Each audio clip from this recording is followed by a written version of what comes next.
CJRS 1650 AM Montréal vous présente La culture juive enchantée avec Hélène Engel. Voici votre animatrice, Hélène Engel. Bonsoir à tous, shalom les koulam. Aujourd'hui, la culture juive enchantée va vous parler de l'exposition Marc Chagall qui se tient au musée des Beaux-Arts de Montréal et qui est magnifique. Elle reste en place jusqu'au 11 juin. De plus, 12 concerts et 4 conférences y sont associés. Il vous reste 2 conférences et 3 concerts à venir. Cela peut paraître étrange de parler d'une exposition à la radio, mais pas tant que ça en ce qui concerne Chagall. On va tout de suite comprendre pourquoi. Et d'ailleurs, le musée organise des visites pour les non-voyants et je suis totalement emballée par l'idée. Alors, pourquoi Chagall et la musique ? D'abord, l'exposition s'intitule Chagall, couleurs et musique. Et ceux qui connaissent déjà la peinture de Chagall savent que la musique y est très présente dans ses toiles. Ce qu'on sait peut-être moins, c'est que Chagall peignait toujours avec de la musique. Et ce n'était pas chose courante en 1910 ou 1920, quand il n'y avait pas de iPod ni même de Walkman. Les seuls disques disponibles étaient des 78 tours et fallait les changer tout le temps, puisque chaque face ne pouvait contenir plus de 3 minutes de musique.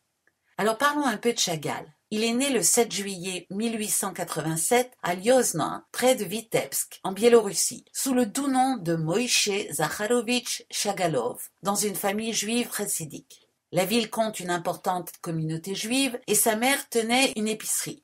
Son père allait tous les matins à la synagogue où il était employé, tandis que son grand-père était précepteur et chantre à la dite synagogue.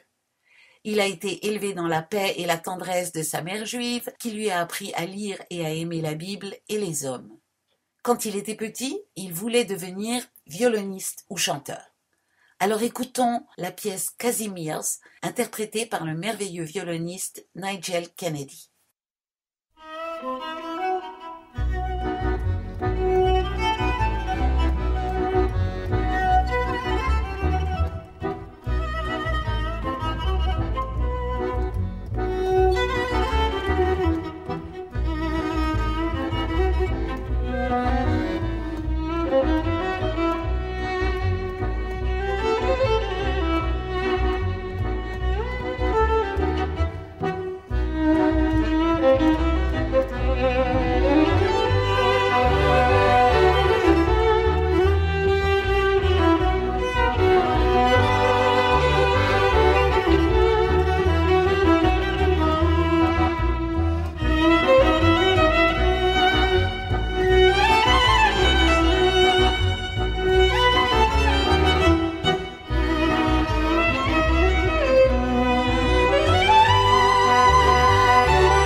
c'était Casimir's, interprété par Nigel Kennedy and the Croaks. En fait, cette air, c'est Nigun Atik, le vieux Nigun, une chanson israélienne qui parle des chansons de nos pères. Alors Chagall hésitait donc entre devenir musicien ou poète, et finalement ça a été la peinture. Il est intéressant de noter qu'il a été soutenu par ses parents, particulièrement par sa mère, alors que c'étaient des juifs très pieux et que dans la tradition juive, la représentation humaine n'est pas permise. En 1910, il part pour Paris et il tombe dans l'effervescence créatrice des premières années du siècle. Bien qu'il n'adhère à aucun mouvement ou école, il se laisse inspirer par de multiples tendances, telles le fauvisme, dont il gardera les couleurs pures, gaies, claires, ou le cubisme naissant, qui lui inspire une certaine déconstruction de l'objet. Il expose ses travaux pour la première fois en 1914 au Salon des Indépendants à Paris, mais ce qui le lancera vraiment, ce sera son exposition à Berlin, où il expose dans la même galerie Der Sturm que Paul Klee. Il a ensuite une exposition personnelle dans cette galerie qui est un succès. De là, il retourne à Vitebsk pour épouser Bella, qu'il avait connue avant de partir, mais le déclenchement de la Première Guerre mondiale l'empêche de retourner à Paris comme prévu. Et sa fille naîtra en 1916. Alors on va entendre 2 des 3 danses de l'opus 192 du compositeur Marc Lavry, un contemporain de Marc Chagall, né en 1903 à Riga.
C'était le Cher et la Hora, deux danses extraites de la suite de Marc Lavry, interprétées par la violoniste Bianca Favez au violon et Vincent Thévenaz à l'orgue.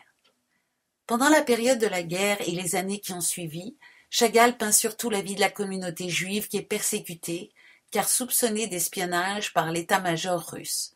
Sans être pieux, le peintre renoue avec sa culture chassidique. Mais il expose aussi à de nombreuses reprises entre 1916 et 1917. Après la Révolution, il devient commissaire aux Beaux-Arts et responsable de la vie artistique de Vitebsk.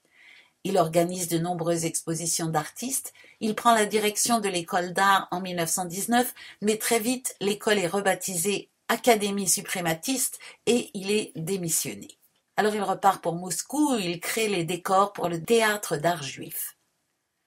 Entre 1922 et 1930, il se fait connaître internationalement à grande échelle. Il retourne en 1922 à Berlin, puis à Paris.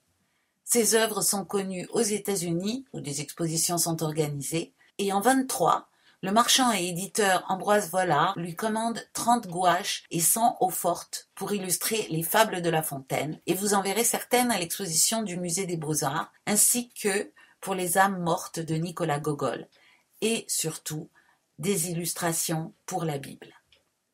Alors à partir du 7 juillet 1937, Marc Chagall prend la nationalité française pour fuir l'antisémitisme de l'Europe centrale.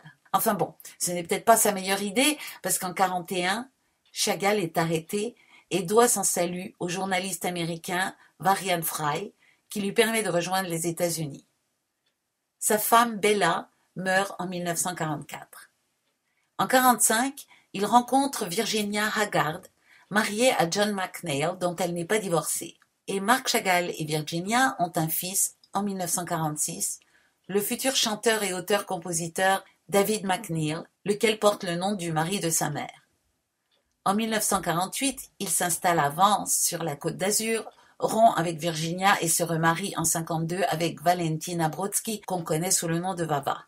Alors je vous propose d'écouter une chanson de David McNeill. Ce n'est pas ma préférée, mais c'est celle qui a eu le plus de succès. La version que nous allons entendre ici est interprétée par David McNeill et toute une tripotée de chanteurs, et non des moindres, Alain Souchon, Renaud, Laurent Voulzy, Maxime Le Forestier, Robert Charlebois et Julien Clerc. On écoute Hollywood.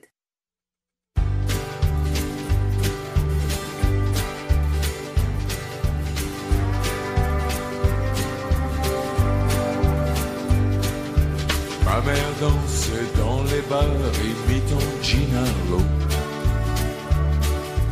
Mon père lançait les poignards au cirque à Buffalo. Puis un jour on m'a dit go west, alors j'ai pédalé de New York à Los Angeles sur un vélo volé. Alors j'ai usé mes coudes à frotter les comptoirs avec une étoile d'Hollywood qui perdait la mémoire. Le long de Sunset Boulevard, bras dessus, bras dessous, on perdait ses derniers dollars dans les machines à sous.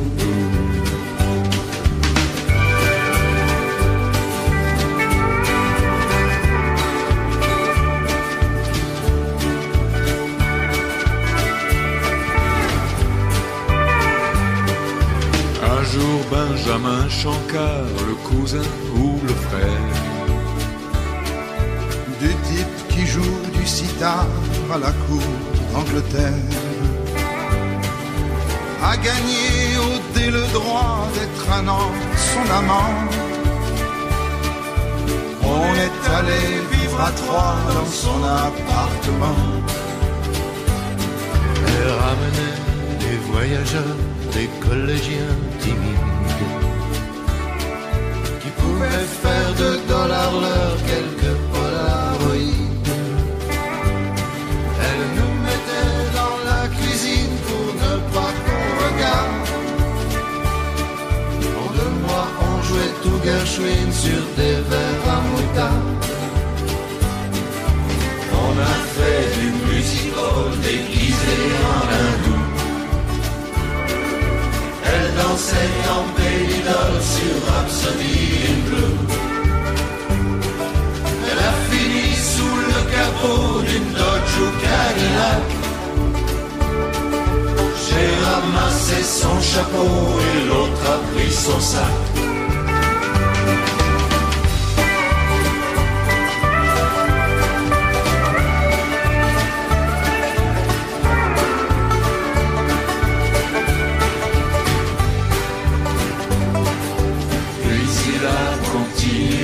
Sa vie d'un doux errant.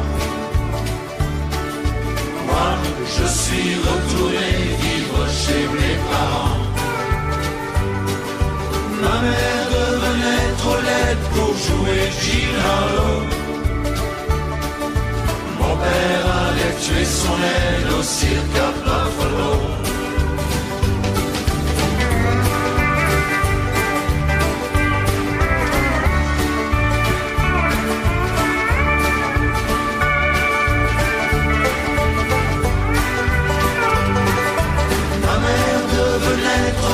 Pour jouer Jean Harlow. Mon père avait tué son aile au cirque à Buffalo. C'était Hollywood interprété par David McNeil et toute une brochette de nos chanteurs préférés. 1948 est aussi l'année de la reconnaissance de Chagall au niveau international, avec plusieurs rétrospectives organisées dans le monde entier. Il produit alors des céramiques murales pour l'église Notre-Dame de Toute-Grâce à Assy, des vitraux, des peintures pour l'Opéra de Paris, des mosaïques, des tapisseries et autres. En 1966, il offre à l'État français son œuvre « Messages bibliques », un ensemble de 17 toiles qui constitue la collection principale du Musée national du message biblique qui se trouve à Nice. Marc Chagall travaillera jusque dans ses derniers jours. Il meurt le 28 septembre 1985, au bel âge de 98 ans. Je vous propose d'écouter Supplication du compositeur Ernest Bloch, interprété par la violoncelliste Sonia Wider-Atherton.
C'était Supplication, interprétée par Sonia Wider-Atherton, une pièce composée par Ernest Bloch, qui était un contemporain de Marc Chagall.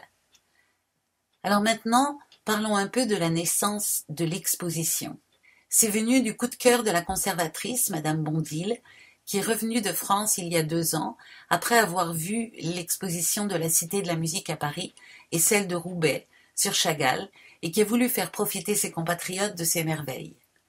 Toute l'équipe du Musée des Beaux-Arts s'y est mise, et ils ont réussi non seulement à combiner ces 2 expositions françaises en une, et à la faire voyager jusqu'à Montréal, mais en plus y ajouter près d'une centaine d'œuvres, parmi lesquelles les costumes qui viennent des musées de Paris et New York.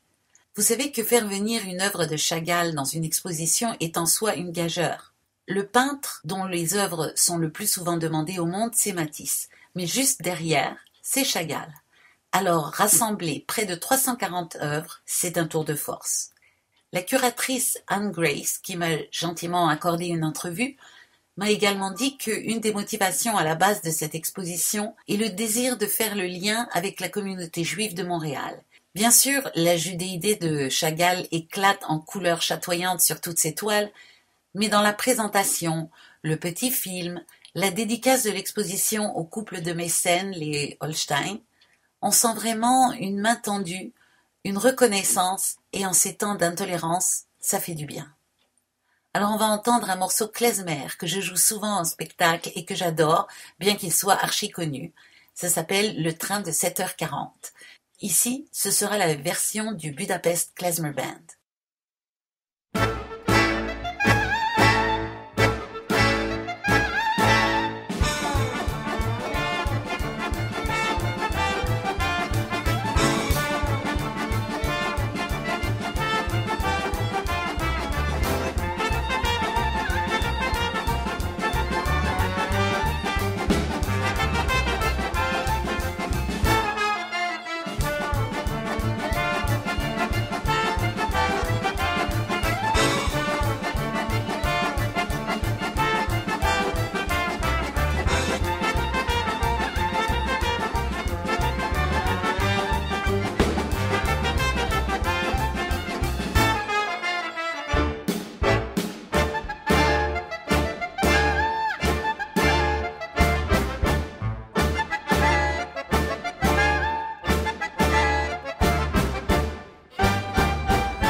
C'était le train de 7h40 interprété par le Budapest Klezmer Band. Et pourquoi cette exposition est-elle exceptionnelle? En plus du lien avec la communauté juive, de la quantité impressionnante d'œuvres rassemblées en un même lieu et de costumes qui ne sont jamais venus à Montréal et qui n'ont jamais été présentés en aussi grand nombre nulle part, eh bien, c'est ce qui nous intéresse le plus ici à la culture juive enchantée, c'est le lien avec la musique. L'exposition s'intitule Couleurs et musique et le fait est que lorsqu'on pense à Chagall, on pense à ces toiles vibrantes de couleurs et dans ses sujets, que ce soit à l'avant-plan, comme dans Le violoniste en redingote verte, très connu, ou à l'arrière-plan, comme dans nombre de ces toiles représentant toutes sortes de choses et où on voit des musiciens ou des évocations de la musique par la danse ou le cirque. Je vous disais au début de l'émission que Chagall écoutait toujours de la musique quand il peignait. Mais qu'écoutait-il ? D'après ce qu'on en sait, Mozart et Bach étaient les favoris, Mozart étant au sommet. La musique était très présente dans son enfance, non seulement dans son quotidien avec son grand-père Khazan, c'est-à-dire chantre, mais aussi quand les musiciens ou la fanfare arrivaient au village. C'étaient les moments de beauté et de liesse. Chagall dit « Grands-pères et grand-mères, jeunes filles et jeunes gens, mendiants et musiciens, tous nous trépignons, claquons et entrecroisons nos mains. Nous nous embrassons, nous chantons, nous dansons. » Et pour lui, on ne pouvait dissocier la danse, le théâtre, le chant, le cirque et apparemment la peinture. Et peut-être même les autres formes d'art, comme la littérature. C'est d'ailleurs à cette période qu'on a commencé à parler d'art total, sous l'impulsion de Wagner. Et bien que le nom de Chagall ne figure pas parmi les représentants de ce courant, il en est un des meilleurs exemples. Comme quoi, en passant, on n'a rien inventé avec nos plateformes multimédia. Alors puisqu'on est dans le multimédia, parlons d'opéra. En effet, l'opéra, c'est d'abord de la musique et surtout des chanteurs qui l'interprètent et l'incarnent à tous les sens du terme, mais c'est aussi du théâtre et de la danse. C'est de l'art visuel, avec les décors et costumes. C'est de la littérature et de la poésie, avec le livret. De la technique, avec les éclairages et les artifices exigés par la mise en scène. Et si on veut aller plus loin, c'est aussi de la sociologie, avec les mœurs qu'il représente. De la psychologie, avec les archétypes des personnages et des situations. De la politique, si on pense à un opéra comme Nixon in China. Des récits métaphoriques, comme La Flûte enchantée de Mozart, qui était un des opéras favoris de Chagall. Alors je vous propose d'écouter l'air de la Reine de la Nuit, extrait de cet opéra dont on voit plusieurs des costumes, dont en particulier celui de la Reine. Cet air est un air de bravoure du répertoire, puisque la chanteuse doit atteindre des notes dans l'extrême aigu, sans que ça ait l'air difficile bien sûr, tout en leur donnant du sens et en conservant leur musicalité. C'est d'ailleurs un des moments charnières de l'opéra. La Reine de la Nuit, qui était un personnage gentil jusqu'ici, la maman de l'héroïne Pamina, est furieuse car elle se sent humiliée en tant que femme par le pouvoir des hommes. Entre parenthèses, on peut être très impressionné par le discours féministe qui pointe le bout de son nez dans cet opéra. Alors elle veut se venger, et dans cet aria, elle demande que sa fille, Pamina, aille tuer Zarastro, qui est son époux et le père de Pamina.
C'était l'air de la Reine de la Nuit, extrait de l'opéra de Mozart La Flûte enchantée, interprété par la merveilleuse chanteuse Lucia Pop. Et vous êtes sur Radio Shalom Montréal, hébergé par Radio Gospel sur 1650 AM, à l'émission La Culture Juive Enchantée, animée par Hélène Engel. Alors parmi les choses que j'ai le plus aimées de cette exposition, il y a la salle dédiée au plafond de l'Opéra de Paris.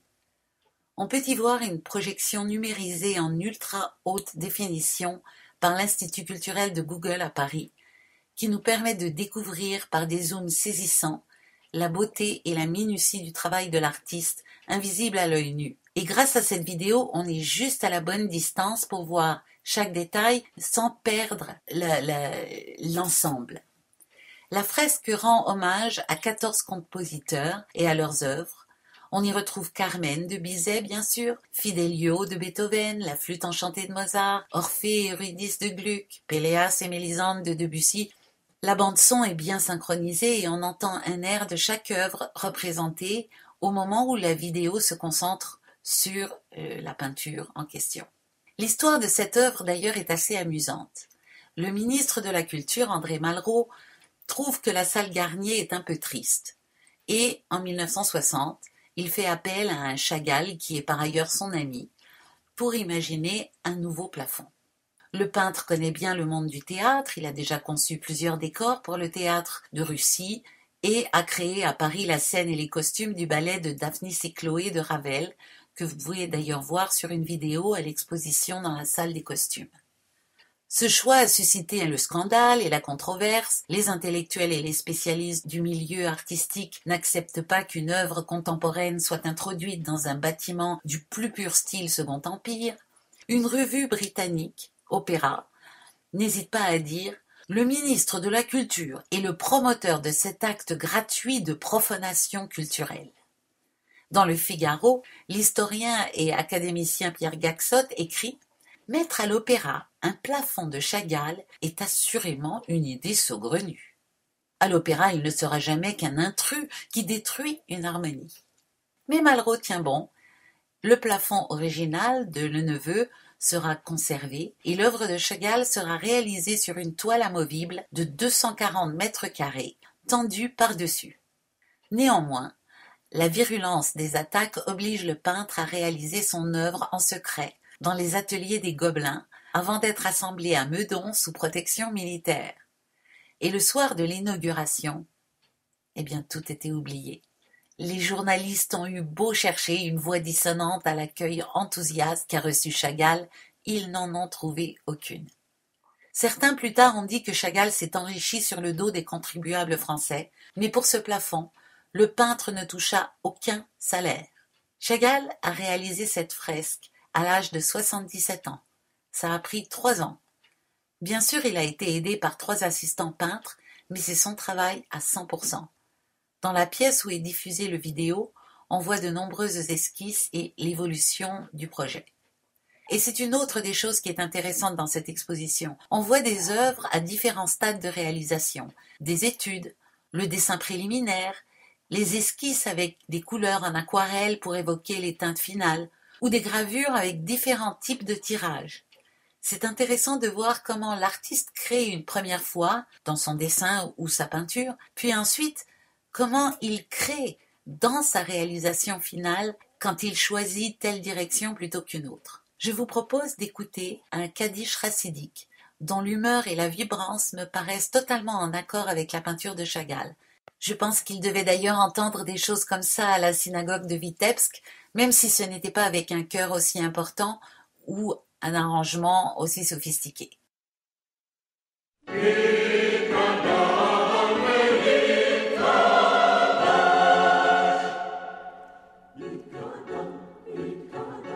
יתגדל ויתקדש שמי רבה בעלמם דיברה חירותי בימיך מלכותי בחייכון וביום נכון ובחיי לכל בית ישראל בגלה ובזמן קריב ויאמרו ויאמרו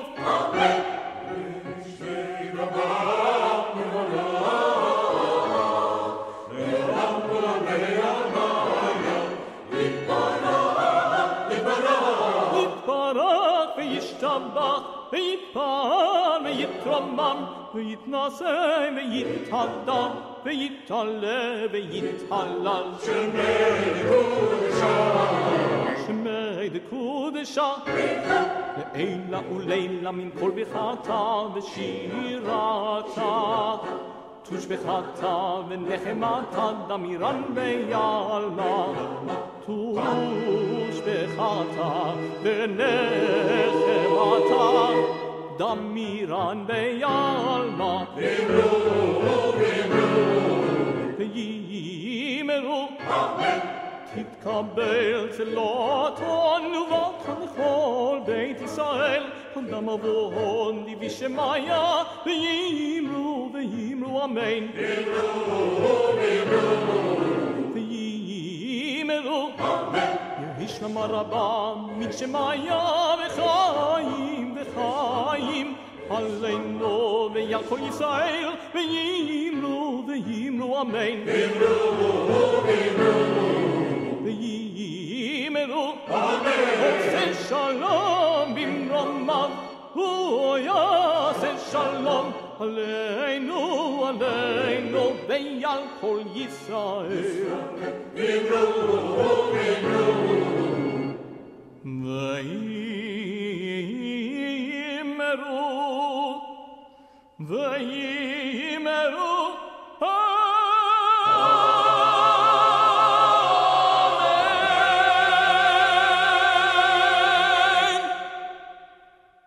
C'était Hasidic Kaddish, interprété par le Chazan Eric Moses et le chœur de la synagogue Shaare Zion sous la direction de Lou Burko. Je chante sur cet enregistrement et j'aime toujours beaucoup ce qui s'en dégage. Maintenant, on pourrait se demander pourquoi Chagall est si populaire et universellement apprécié. Il y a plusieurs raisons et je pense que c'est l'accumulation de toutes ces raisons et d'autres encore, sans parler du bon alignement des étoiles, qui l'explique. Au départ, il y a son immense talent, et sans cela, rien ne serait arrivé, on est bien d'accord là-dessus. Mais ça ne suffit pas. Il est arrivé au bon moment, entre les années 1900 et 1930. L'Europe centrale fourmille et foisonne de talents et d'idées, de créateurs en tout genre. Le cubisme, l'impressionnisme, le fauvisme, en musique le dodécaphonisme. C'est l'époque de Stravinsky, Schoenberg, Debussy. De plus, toutes ces tendances circulent, se côtoient et s'influencent. Et sur le plan sociopolitique, l'impact de la révolution russe est majeur. Mais il y a aussi eu des changements très importants en Europe dans les 50 années précédentes. La création de l'Italie en 1861, celle de l'Allemagne en 1871, la curiosité pour les différentes particularités nationales. Les compositeurs classiques sortent des conservatoires pour aller collecter les chants populaires et les intègrent dans leurs partitions, comme Bartók, Janáček, Mussorgsky, Grieg, Ravel, et on ne peut pas tous les nommer. Chagall est russe. Sa famille a connu les pogroms, l'aide aux réfugiés, poursuivis par le tsar. Il voyage beaucoup et rencontre beaucoup de monde. En 1922, il a 35 ans, la fleur de l'âge, et il absorbe tout ce qui est dans l'air du temps et est capable de l'intégrer et de l'harmoniser avec tout ce qu'il a vécu. Et je crois que c'est ce qui rend sa peinture si accessible et universelle. En peignant son univers d'une façon aussi intime, il parvient à rejoindre l'universalité de l'humanité au-delà des différences culturelles. On dit de lui que ce qui le caractérise, c'est l'intensité de ses couleurs. Mais avant lui, il y a déjà eu Van Gogh, et au même temps, il y avait Kandinsky, sans parler de tous les autres. Sa peinture, qui mêle le rêve et la figuration simplifiée, est très directe, et évoque les émotions plus encore qu'elle ne représente ses sujets. Et c'est pour ça qu'il touche beaucoup de monde. De plus, tout est fait avec un débordement de joie et d'amour très russe et très juif. Alors je vous propose d'écouter un extrait du trio Vitebsk, composé par Aaron Copland et interprété par le trio Quattro. La ville de Vitebsk ayant été complètement détruite par la guerre, les peintures de Chagall représentent l'essentiel de la documentation qu'on ait à ce sujet. C'est une expérience d'écouter ce morceau en regardant les toiles de Chagall, qui tout en étant un inconditionnel de Schoenberg, était aussi un amateur de Stockhausen, donc très ouvert à la musique contemporaine, comme ce que vous allez entendre maintenant.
C'était un extrait du trio Vitebsk, composé par Aaron Copland en 1929 et interprété par le trio Quattro.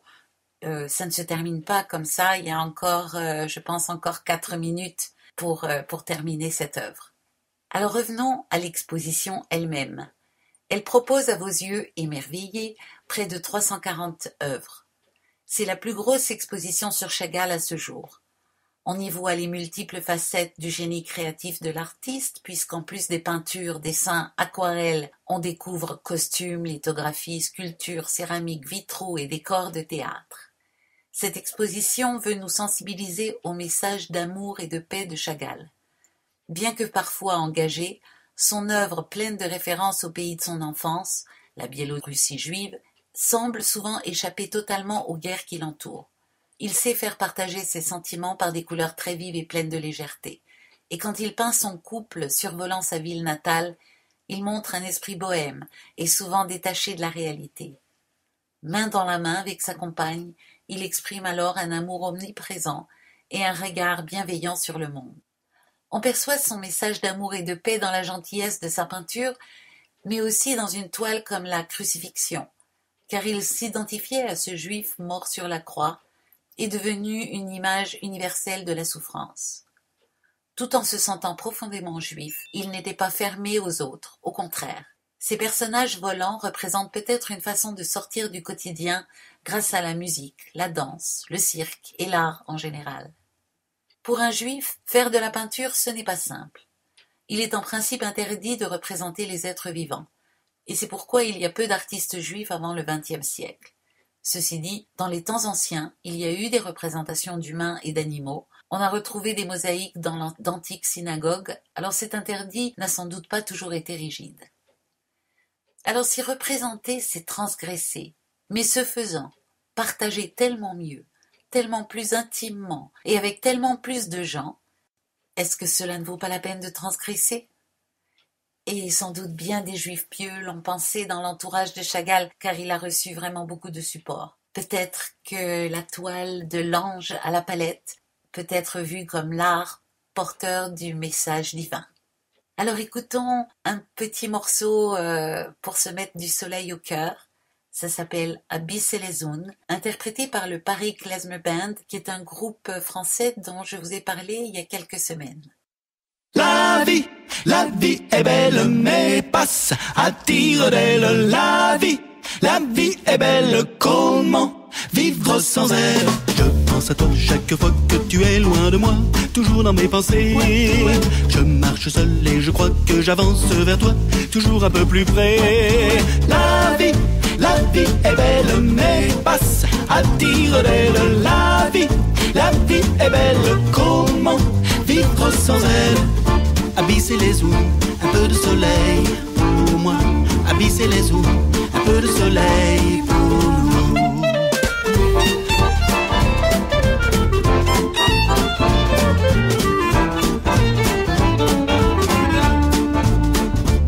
Des jeux d'enfants, des rires, des chants, chaque jour une vie nouvelle.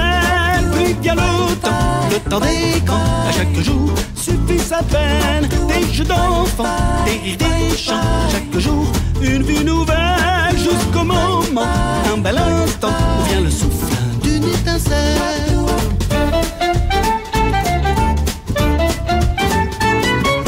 J'entends le son de ta voix résonner davantage, toujours plus rapproché.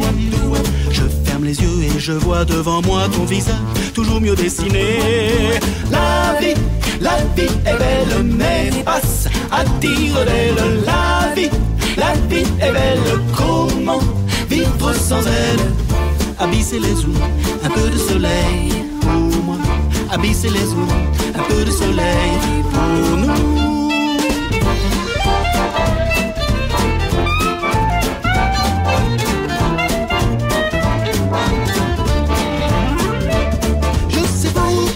Même loin de moi, c'est toi qui donnais pas. Tu es la joie, tu es ma voix, c'est qui me donne le là. Et c'est si doux ce petit rien, souvenir de ton papa. Un rêve fou, pas d'espoir, je te retrouverai demain.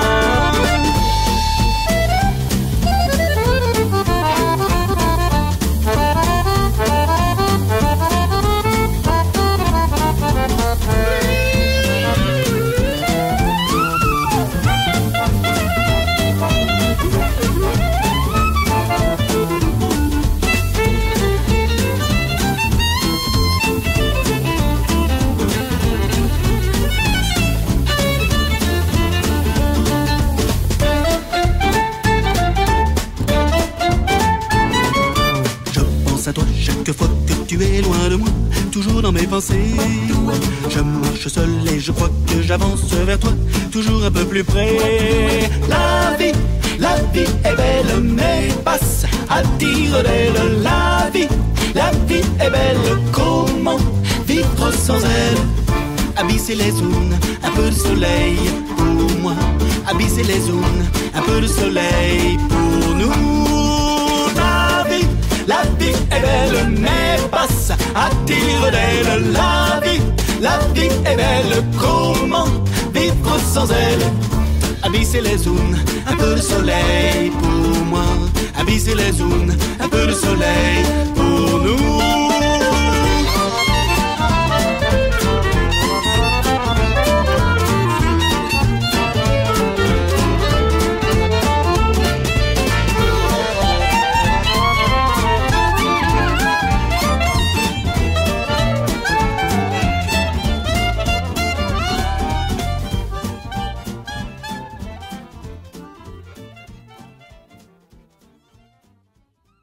C'était Abysser les zones, interprété par le Paris Klezmer Band. Je vous rappelle que l'exposition Chagall est constituée des œuvres que vous pouvez aller voir au musée jusqu'au 11 juin, mais aussi de conférences et de concerts. Et je ne vous ai pas parlé de 3 salles interactives très bien pour prendre un break quand on y va avec des enfants. Il vient autour de 2000 personnes par jour. Un petit conseil aux personnes qui, pour une raison ou une autre, ne peuvent rester debout très longtemps. Ne faites pas les fiers à bras. En l'occurrence, les fiers à jambes. Demandez un fauteuil roulant. Il y a peu d'occasions pour s'asseoir, et de ce fait, elles sont toujours prises. De plus, ça vous obligera à y aller accompagné, ce qui ne rendra que plus agréable votre visite. Je voudrais aussi revenir sur la volonté de lien avec la communauté juive qui était très importante dans la démarche du Musée des Beaux-Arts. Parmi les institutions qui ont soutenu financièrement cette exposition, il y a la Fédération CJA, et la Fondation Azrieli, et parmi les contributeurs individuels, plus de la moitié sont des Juifs. Cette exposition a voulu valoriser une des communautés qui participent à la vie de Montréal, et cette communauté a répondu présent. Il me reste un peu de temps pour vous encourager à aller voir le spectacle Minus One, donné par les Grands Ballets Canadiens, au Théâtre de Maisonneuve de la Place des Arts. Je vous en avais déjà parlé la semaine dernière et j'y suis allée jeudi et j'en ai été toute bouleversée. C'est dynamique, énergique, très organique et direct et en même temps plein de finesse qu'on voit ou ne voit pas, mais peu importe celle qu'on rate, on en voit toujours assez pour être comblé. Il n'y a pas de discours politique ou de pensée philosophique écrite noir sur blanc, mais on peut y voir des métaphores de beaucoup de choses, comme les rapports hommes-femmes, l'individu et la collectivité, et on peut les lire de différentes façons, et c'est très intéressant d'écouter les conversations des uns et des autres à la sortie. Mais on peut aussi juste savourer la virtuosité des danseurs, la créativité du chorégraphe, l'intensité du spectacle. Il y a beaucoup d'humour aussi et d'ouverture. À un moment, les danseurs vont inviter les personnes du public sur la scène. Ils dansent en les invitant à danser pour jouer ou jouer en dansant. On est dans le ludique et en même temps dans la profondeur humaine. Puis ils dansent autour des spectateurs choisis comme si ceci était devenu un décor. Puis ils dansent de nouveau ensemble mais d'une autre façon, suscitant la créativité de chacun. C'était touchant de voir comment petit à petit les spectateurs sur scène se dégelaient et osaient des mouvements plus libres et plus en contact. La chorégraphie de Echad Ani Yodea continue à venir me chercher au plus profond de moi-même et comme nous sommes proches de Pessah, encore plus aujourd'hui que la première fois que je l'ai vue, c'est celle qu'on voit au début, une fois que tous les danseurs sont entrés sur scène. Que vous dire de plus sur ce spectacle? C'est beau, c'est doux, c'est fort, c'est profond, bouleversant, intense. Ne les ratez pas, il reste encore 4 soirs, du 29 mars au 1er avril. Et je vous dis à la semaine prochaine. CJRS vous a présenté La culture juive en santé avec Hélène Engel.